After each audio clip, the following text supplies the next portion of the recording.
Hello বন্ধুগণ, বিয়ে বাড়ি গিয়েছিলাম, তোমরা আমার ভিডিওতে দেখেইছিলে। আর এই হলো আমাদের বিয়ে বাড়িতে রাতের লুক। আমি এইভাবেই একটু সেজে নিয়েছিলাম। আর বান্ধবীর বিয়ে বলে কথা, সাজতেই তো হবেই, তাই না? আর এই যে প্রীতি, ও একটুখানি সাজুগুজু করে নিয়েছিল। তারপর আমার মাকেও একটা সুন্দর শাড়ি পরিয়ে দিয়েছিলাম।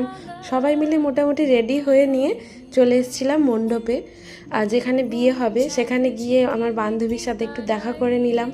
আর এই যে প্রীতি আর সৌমেন দুজনে আগে আগে যাচ্ছিল। আর বর আসতে এখনও কিছু সময় বাকি আছে, বলেছিল 7টা থেকে 10টার মধ্যে লগ্ন। তো তখন মোটামুটি বাজছিল হচ্ছে 9টা, তখনও বর আসেনি। বললো কাছাকাছি যেহেতু বিয়ে হচ্ছে, তাই বর একটু লেট করেই বেরিয়েছে। আর রাস্তাতে প্রচুর ডান্স করতে করতে আসছে। আর তারপরে এই যে আমার মাকে দেখো কেমন লাগছে একটু জানিও। আমার মাকে কোনো দিন জীবনেও আমি লিপস্টিকও পরাতে পারি না, একটু মেকআপও করাতে পারি না। আমার মা এরকম সিম্পল থাকতেই পছন্দ করে।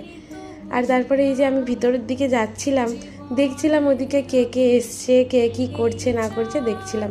আমাদের আরও কয়েকজন বন্ধুর আসার কথা আছে, তো ওদের জন্যই আমি যাচ্ছিলাম ওদিকে দেখতে যে ওরা এসে গেছে কি।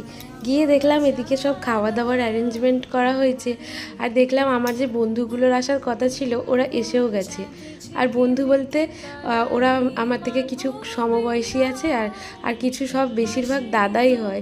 মানে আমি যেখানে আগে জব করতাম সেখানে এই দাদারা সবাই থাকতো। তো তারপরে সবাই মিলে একসাথে অনেক দিন পরে দেখা হলে যা হয় আর কি। এই যে এটা হচ্ছে সুদীপ্তা, সূর্য, অনেক সবাই ছিল এখানে জানো। ওদের সাথে অনেক দিন পরে দেখা হলো, তাই জন্যই বলছিলাম যে কতদিন পরে তোমাদের সাথে দেখা হয়েছে।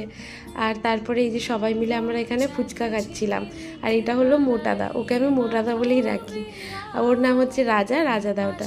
আর এই যে প্রীতি আর আমি এই যে ঢংগুলো করছিলাম, আমরা দুজন যেখানে থাকবো সেখানে ঢং করবো না, এটা আবার হতে পারে। তারপরে বরযাত্রী এসে গিয়েছিল। বরযাত্রীর মুখ তো দেখতে পাচ্ছিলাম না, শুধু দেখতে পাচ্ছিলাম মাথায় ফুলে ফুলে একদম ভরে আছে।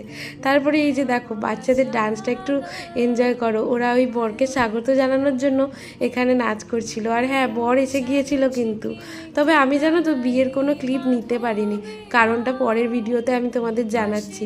ততক্ষণ পর্যন্ত এই যে বাচ্চাদের নাচটা দেখতে থাকো, আর আমি ভিডিওটা এখানেই শেষ করলাম। টাটা।